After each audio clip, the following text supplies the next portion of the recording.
देखो कल अभी अपने क्या पढ़ लिया था, सब्जेक्ट क्या है, वर्ब क्या है, सब्जेक्ट सिंगुलर होता है, सब्जेक्ट प्लूरल होता है, वर्ब सिंगुलर होती है, वर्ब प्लूरल होती है, और सब्जेक्ट एंड वर्ब का एग्रीमेंट होता है, यानी कि जैसा सब्जेक्ट है वैसी ही वर्ब होनी चाहिए। साथ में हमने कल ये भी पढ़ लिया था, ईच, एवरी, इधर, नीदर क्या है, सिंगुलर है, इधर के साथ और लगता है, नीदर के साथ नोर लगता है, नोट बटा लग सकता है। साथ में हमने एंड के बारे में पढ़ लिया था, अगर एंड के आगे पीछे दो अलग अलग नाम है तो प्लूरल है।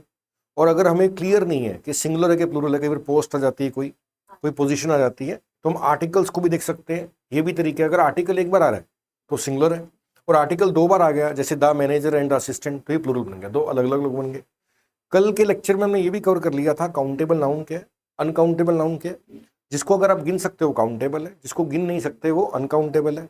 हमने ये भी पढ़ लिया था कल, अनकाउंटेबल चीजें हमेशा सिंगुलर होती हैं, और अनकाउंटेबल का हिस्सा क्या होगा, हमेशा अनकाउंटेबल ही होगा। और हमने एक और बात पढ़ी थी, सिंगुलर का हिस्सा क्या होता है, सिंगुलर, प्लूरल का हिस्सा क्या होता है, प्लूरल। तो अब देखो, अब आपको क्या मिलेगा, डेली का होमवर्क मिलेगा जो आपने घर से खत्म करके लाना है, साथ में डेली के टेस्ट एंड सैटरडे टेस्ट, ऐसे चलेगा अपना सिस्टम इंग्लिश का, ठीक है ना। तो जो जो बुक्स आपको बताई हुई है, नोट्स वगैरह मैं दूंगा, वो आपने प्रैक्टिस डेली करके लानी है। And reading is the utmost thing to prepare for exam. और अभी मैं डेली आपके द हिंदू के वीडियोस डालूंगा जिसमें मैंने द हिंदू पढ़ा रखा हो, ताकि लेवल अच्छा मेंटेन करें। हल्के लेवल से आपको पता है कि खुद को तसल्ली दोगे कि पढ़ रहे हैं, लेकिन नौकरी नहीं मिलेगी। नौकरी तभी मिलेगी जब आप में दम है, आप में क्वालिटी है, राइट। तो स्टार्ट करते हैं आज का लेक्चर। देखो सब्जेक्ट एंड वर्ब एग्रीमेंट में आज अपन क्या पढ़ रहे हैं, MLTR। देखो यहाँ पे क्या लिखा है, इंग्लिश लैंग्वेज में 5 ऐसे प्लेसेस या नाउन्स हैं जहां ऐसी सफिक्स होने के बाद भी उनका नेचर सिंगुलर रहता है। देखो यहाँ पे क्या लिखा है, SES का मतलब क्या है, बहुवचन। कल हमने क्या पढ़ा था, अगर आप किसी नाउन के साथ SES लगा दो, जैसे मैंने लिखा कार, तो कार से आपको पता लग गया कि मैं एक गाड़ी की बात कर रहा हूं। लेकिन अगर मैं लिखूं कार्स, तो आपको यह पता लग गया कि मैं ज्यादा गाड़ियों की बात कर रहा हूं। तो कैसे पता लगा, क्योंकि अपन ने एस लगा दिया। इसी तरह से मैं लिखता हूं बॉय, तो सिंगुलर है, और मैंने लिखा बॉयज तो प्लूरल है। यानी कि जब हम नाउन के साथ एस या ईएस लगा देते हैं, उसका बहुवचन प्लूरल बन गया, ज्यादा हो गया। आज अपन क्या पढ़ रहे हैं, MLTR पढ़ रहे हैं। MLTR का मतलब है, M का मतलब है मास, L का मतलब है लेंथ, T का मतलब है टाइम, और R का मतलब है रुपी। ये आपने 4-5 चीजें ध्यान रखनी है। अब एक आधी चीज और भी लिखी आगे नोट्स में। अगर आप मास की बात करो, लेंथ की बात करो, समय की बात करो, दूरी की बात करो, रुपए की बात करो, भले ही इनके साथ एस लगा दो, बट इनका नेचर बहुवचन नहीं बनेगा, इनका नेचर सिंगुलर ही रहेगा। तो पेपर में कई बार क्या रहता है, मास, लेंथ, टाइम, रुपी की बात करेगा और एस लगा देगा। और एस लगने से क्या है कि हमारे मन में लगता है कि जैसे बॉयज बहुवचन है, कार्स बहुवचन है, तो मास के साथ जैसे 1000 किलोग्राम्स, तो एस लगने से, बट ये तो वजन की बात हो रही है, मास है, तो यहां पे इसको आप बहुवचन नहीं मानोगे, इसको आप सिंगुलर एक वचन ही मानोगे, राइट। तो ये 4 बातें ध्यान रखनी है, मास, लेंथ, टाइम, रुपी। अगर इनके साथ एस भी लगा दो, तब भी इनका नेचर क्या रहेगा, सिंगुलर रहेगा। जैसे एग्जांपल्स देखते हैं। देखो मास का मतलब क्या है, वजन, जैसे 1000 किलोग्राम्स, देखो 1000 के बाद एस लग गया, लेकिन यहां पे किलोग्राम किसकी तरफ इशारा कर रहा है, वजन की तरफ इशारा कर रहा है। मास का मतलब है वजन। इसी तरह से लेंथ में मैं लिखूं तो 1000 किलोमीटर्स, टाइम में 2 आवर्स, रुपी में 100 रुपी, या बहुत सारे ऐसे नाम होते हैं जैसे सब्जेक्ट के नाम है, जैसे मैं लिखता हूं मैथमेटिक्स। अब देखो मैथमेटिक्स क्या है, प्लूरल नहीं है, बल्कि ये एक सब्जेक्ट का नाम है, एस लगा दिया। इसी तरह से मैं लिखता हूं फिजिक्स, फिजिक्स में भी देखो लास्ट में एस आ रहा है, बट इस एस का ये मतलब नहीं है कि ये प्लूरल है, ये एक अपने आप में नाम ही एस पर एंड कर रहा है, राइट। इसी तरह से आप लिख सकते हो इकोनॉमिक्स, तो यहां पर आप देख सकते हो कि एंडिंग क्या आ रही है, एस पे आ रही है, बट ये एस का मतलब प्लूरल नहीं है, बल्कि ये अपने आप में एक सब्जेक्ट का नाम है जो कि सिंगुलर है। तो ये अलग अलग जगह है, मास, लेंथ, टाइम, रुपी, और कुछ नाम जिनके एंड में एस लगने के बाद इसका ये मतलब नहीं है कि वो प्लूरल बन गया, वो सिंगुलर ही रहेगा। यहां तक क्लियर, कोई डाउट किसी को, ठीक है। अब देखो यहां पर अपन एक और चीज पढ़ रहे हैं, मल्टीप्लिकेशन फैक्टर। अब देखो ऊपर वाला जो टॉपिक अपन डिस्कस किया, देखो कई चीजें सिंपल ही है, जैसे देखो कई चीजें क्या है, सिंपल है। जैसे मैंने लिखा कार्स, तो बताओ कार्स के साथ इज लगाऊं या आर लगाऊं, आर लगेगा क्योंकि ज्यादा गाड़ियों की बात हो रही है, बिल्कुल सिंपल है। ऐसे में लिखता हूं बॉयज, तो बताओ बॉयज के साथ इज हैज आएगा या हैव आएगा? हैव आएगा क्योंकि प्लूरल है। लेकिन अगर मैं लिखता हूं 1000 या 1000 किलोमीटर्स, अब बताओ इज आएगा या आर आएगा? इज आएगा, क्योंकि दिखने में ऐसे बट यहां पर बात लेंथ यानी कि दूरी की बात हो रही है, तो ये it will remain singular, right. तो ये 4-5 बातें ध्यान रखनी, mass, length, time, rupee and names. अब यहाँ पे नेम्स में क्या आ जाएगा? सब्जेक्ट के नाम, और कई बार डिजीजेस के नाम भी आ जाते हैं। कई सारी बीमारियों के नाम ऐसे हैं जो कि एस पर एंड करते हैं। जैसे आपको मम्प्स, आपको कई बार पेपर में लिखा मिलता है, मम्प्स के लास्ट में क्या आ रहा है? एस आ रहा है, लेकिन ये अपने आप में प्लूरल नहीं है, it is the name of a disease, so it will remain singular, right? In the same way we have measles, तो measles के लास्ट में क्या आ रहा है? s। इसी तरह से कई बार क्या होता है, कोई गेम के, स्पोर्ट्स के नाम भी, जैसे बिलियर्ड्स, आप देखो अब बिलियर्ड्स क्या है, एक खेलने का नाम है, खेल का नाम है, तो s आ रहा है, ठीक है ना। तो ऐसी कभी बुक्स के नाम भी आ सकते हैं, किसी बुक का नाम s पर एंड कर रहा है। तो आपको ये सब बातें ध्यान रखनी है कि हमेशा एस लगने से नाउन प्लूरल नहीं होता। कई बार वो नाउन मास होता है, लेंथ होता है, टाइम होता है, रुपया होता है, किसी किताब का नाम हो सकता है, किसी सब्जेक्ट का नाम हो सकता है, या किसी बीमारी का नाम हो सकता है। कई देशों के नाम के ऊपर भी लास्ट में ऐसा आता है, जैसे यूनाइटेड स्टेट्स आप लिखते हो, जैसे मैं लिखता हूं United states of America, United states of America. अब देखो यहां पर अगर आप स्टेट्स पे ध्यान दो तो एस आ रहा है, तो दिखने में तो प्लूरल है, लेकिन ये एक देश का नाम है, तो इसका प्लूरल नहीं मानोगे, इट विल रिमेन सिंगुलर।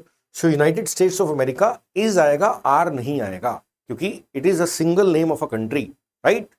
तो यहां तक क्लियर हो गया होगा सारा। अब देखो अगला पॉइंट अपन क्या पढ़ रहे हैं, मल्टीप्लीकेशन फैक्टर। देखो मल्टीप्लीकेशन फैक्टर किसी सेंटेंस मल्टीप्लाई की फॉर्म में आता है तो हमेशा सिंगुलर फॉर्म में लिखा जाता है, और अगर सेंटेंस की स्टार्टिंग में आता है तो हमेशा प्लूरल फॉर्म में लिखा जाता है। तो समझते हैं मल्टीप्लिकेशन फैक्टर है क्या। देखो मैं एक सेंटेंस लिखता हूं, 2 डजन ऑफ एग्स, इसकी हिंदी क्या बनेगी? 2 दर्जन अंडे। अब बताओ कितने अंडे हुए टोटल? 2 दर्जन है तो 24 हुए। कैसे डिसाइड किया? 2 मल्टीप्लाई बाय 12, ऐसे किया। तो जब आपके सामने ऐसा शब्द लिखा हो जो एक अपने आप में मल्टीप्लाई कर रहा हो, तो इसको क्या बोलते हैं? Multiplication factor. क्या बोलते हैं? Multiplication factor. जैसे मैं बोलता हूं 3000 स्टूडेंट्स, अरे वो इसकी हिंदी क्या बनेगी? 3000 स्टूडेंट्स, विद्यार्थी कह सकते हो आप, ठीक है ना। तो मल्टीप्लिकेशन फैक्टर क्या है इसमें? 1000, यानी कि नंबर तो क्या 3, और यहां पर मल्टीप्लिकेशन फैक्टर क्या है? 1000। अब पहली बात तो क्या ध्यान रखनी है, मल्टीप्लिकेशन फैक्टर के साथ एस नहीं लगता, ठीक है ना। आप कभी अगर पेपर में ऐसा लिख दूं मैं 2 डजन्स ऑफ एग्स, आगे कुछ भी लिख दिया, तो इसमें प्रॉब्लम क्या है? यहां पर 2 के साथ मल्टीप्लिकेशन डजन है, तो ये वाला एस नहीं लिखा जाएगा, क्योंकि मल्टीप्लिकेशन फैक्टर के साथ कभी भी एस नहीं लगता, राइट। ऐसे में लिखता हूं 300 एस्पिरेंट्स, अब हंड्रेड्स और लिख दिया एस्पिरेंट्स। अभी आपको क्या बोलेगा कि यहां पे एरर क्या है? तो यहां पर क्या है? मल्टीप्लिकेशन फैक्टर क्या है? 100। और यहां पर क्या प्रॉब्लम आ रही है कि मल्टीप्लिकेशन फैक्टर को आपने प्लूरल कर दिया है, ये गलत है, ऐसा नहीं लिखा जाता, राइट। अगर आपके वाक्य की शुरुआत ही मल्टीप्लिकेशन फैक्टर से हो, पहला शब्द ही मल्टीप्लिकेशन फैक्टर हो, तभी ही आप एस लगाओगे। जैसे मैं बोलता हूं hundreds of students were there, hundreds of students, यानी कि सैकड़ों बच्चे वहां पर थे। तो यहां पर पहला शब्द ही क्या आ रहा है? मल्टीप्लिकेशन फैक्टर आ रहा है। जब वाक्य का पहला शब्द ही मल्टीप्लिकेशन फैक्टर हो, तब आप इसके साथ एस लगा सकते हो, ये सही है, क्लियर। तो पेपर में एरर क्या आता है कि कभी कभी क्या आएगा, आपको इस पैटर्न पे क्या करेगा, मल्टीप्लिकेशन फैक्टर के साथ एस लगा देगा, ये गलत है। और कभी कभी क्या करेगा, स्टार्टिंग में मल्टीप्लिकेशन फैक्टर होगा और ये वाला एस हटा देगा, तो ये भी क्या है? गलत है। तो यहां पे यही बात समझाई हुई है। अगर आप इसको दोबारा से अपन पढ़ें तो क्या लिखा है?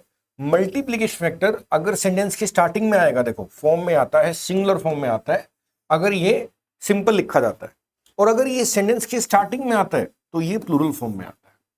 क्लियर हो गया होगा? पॉइंट क्या है? अब देखो आगे चलते हैं। थोड़े से एग्जांपल्स भी देखते हैं मल्टीप्लिकेशन फैक्टर के। जैसे देखो यहां पर क्या लिखा है, 2000 स्टूडेंट्स वर देयर। अब बताओ यहां पर मल्टीप्लिकेशन फैक्टर क्या है, 1000। तो बताओ 2000 लिखा जाना चाहिए या 2000 लिखा जाना चाहिए? 2000 लिखा जाएगा, क्योंकि जब मल्टीप्लिकेशन फैक्टर दूसरे नंबर पे आता है तो कभी भी एस नहीं लगता, ये गलत है, ये सही। क्लियर? इसी तरह से 3 डजन सही है या 3 डजन सही है?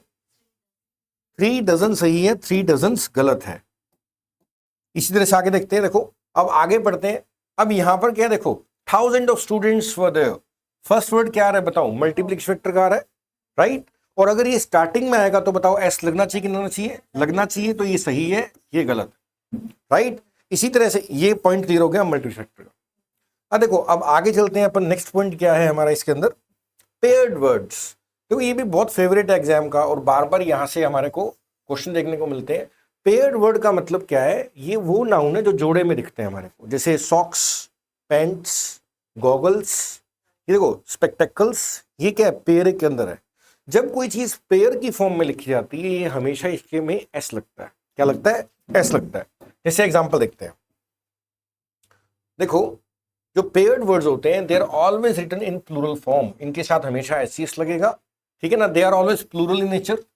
इनका नेचर भी बहुवचन ही होता है, इनके साथ इज नहीं लगता, ठीक है ना। They are counted with the word pair. और इनकी अगर गिनती करनी है आपने तो पेयर शब्द का बोलना जाता है, राइट। देखो मैं लिखता हूं I have a pair of shoes, यानी कि मेरे पास एक जूतों का जोड़ा है।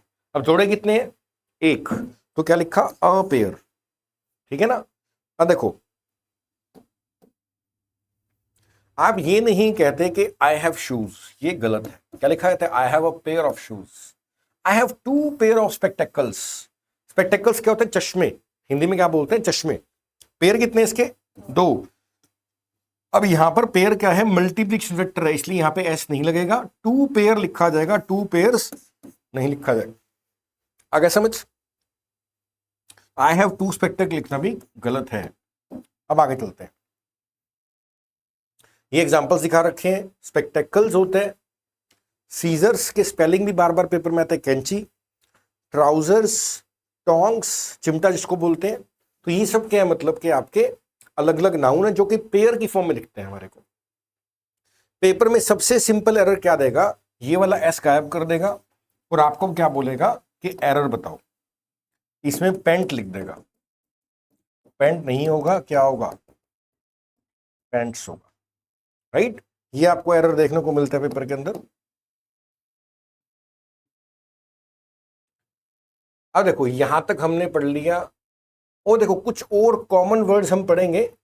देखो कुछ कॉमन वर्ड्स हैं जैसे जो कि एग्जाम में आपको देखने को मिलते हैं, जैसे पुलिस। पुलिस वर्ड क्या है? इंग्लिश में प्लूरल है, ये आपने सीधा याद रखना है। अब जनरली क्या करेगा, पुलिस हैज, ये गलत है, पुलिस हैव होता है, राइट। इसी तरह से मनी का आपने ध्यान रखना है, मनी वर्ड इंग्लिश में क्या है? सिंगुलर है, ठीक है। और देखो एक और पॉइंट क्या ध्यान रखना है, जैसे अगर कोई भी चीज डिवाइड हो जाए, ठीक है ना, अगर कोई भी चीज क्या हो जाए, डिवाइड हो जाए, तो वो क्या बन जाएगी? वो हमेशा प्लूरल बन जाएगी। क्या बन जाएगी? प्लूरल। जैसे आपको पेपर में आता है मनी हैव बीन डिस्ट्रीब्यूटेड, तो डिस्ट्रीब्यूट होगी ना, इसलिए वो क्या बन गया? प्लूरल बन गया, इसलिए हैज नहीं आएगा, हैव आएगा। तो ये और पैटर्न ध्यान रखना है। अब देखो जो बाकी का हमारा टॉपिक पड़ा है ना, सब्जेक्ट एंड वर्ब एग्रीमेंट, वो हम नाउन के अंदर कवर करेंगे, क्योंकि आपको नाउन्स की ठीक से नॉलेज होनी चाहिए। मेल नाउन क्या है? मैस्कुलिन, इसको हम क्या बोलते हैं? पुलिंग, स्त्रीलिंग, फेमिनाइन, ये पता होना चाहिए। सिंगुलर क्या है, प्लूरल क्या है, इसके बारे में पता होना चाहिए। यानी कि एक बार हमने बेसिक आइडिया ले लिया इस टॉपिक का, सब्जेक्ट एंड वर्ब एग्रीमेंट का। अब देखो आज का आपका क्या होमवर्क है, आपने क्वेश्चन नंबर 1 कंप्लीट करके लाना है बुक में से, ठीक है ना। और आपने क्या करना है, बस आपका यही है, इसमें 102 102 फिल इन द ब्लैंक्स है, ये आप सारे खत्म करके लाओगे, ठीक है ना। ये आपका आज का काम है, ठीक है। इस लेक्चर में इतना करते हैं। अब अपना नेक्स्ट टॉपिक स्टार्ट करेंगे, कंजंक्शंस, कल, ठीक है।